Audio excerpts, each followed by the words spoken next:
Grace beyond pride. Ever had a conversation that flipped your world upside down? Let me tell you about one that changed how I see salvation. Not long ago, I met a homeless man I saw almost every day, always hunched over on a store bench, hands covering his face. I bought him food and listened, not just to feed his hunger, but hoping kindness might open a door to Jesus. One day, I asked him, "Do you believe there are certain standards to gain God's approval?" His answer stunned me. He said yes and claimed he'd never sinned a day in his life. Not once. His confidence shook me to my core. He believed good morals and upbringing earned him a spot in heaven, no grace needed. Can you relate to that? I realized I wasn't just talking to a homeless man. I was confronting the pride inside all of us who trust our own righteousness. So, what do you do when someone denies their need for a savior? When their heart won't admit it's lost? That day I learned feeding a man's body is good, but awakening his soul to truth, that's the greatest love. This story unfolds pride in unexpected places, between religion's rules and true redemption's grace. Jesus didn't come for the righteous but for sinners. Ever wonder why grace is so necessary? Let's dive in. Imagine trusting only your good deeds to get by. Feels safe, right?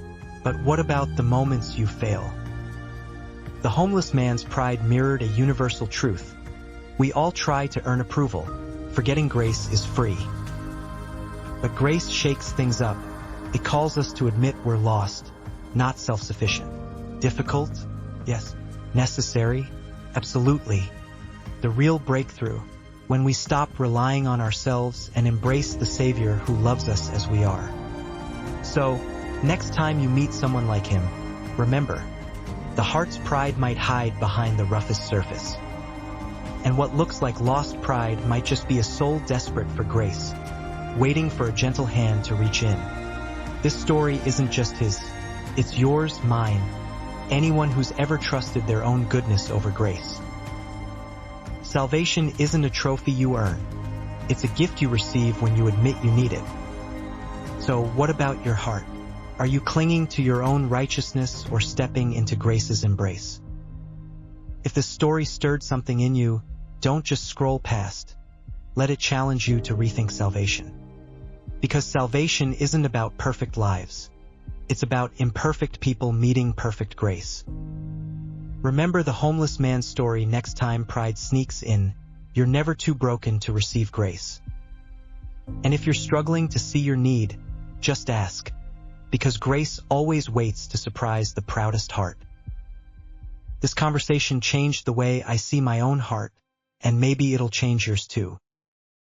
If you feel moved, share this story. Let's help others see grace over pride. And remember, the door to grace is always open, even when pride sits on the bench outside.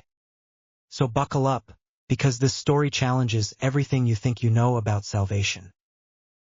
If you've ever doubted grace, or felt your pride block the way, watch closely. This might just change you. Thanks for listening. If this moved you, hit like, share your thoughts, and remember, grace wins every time.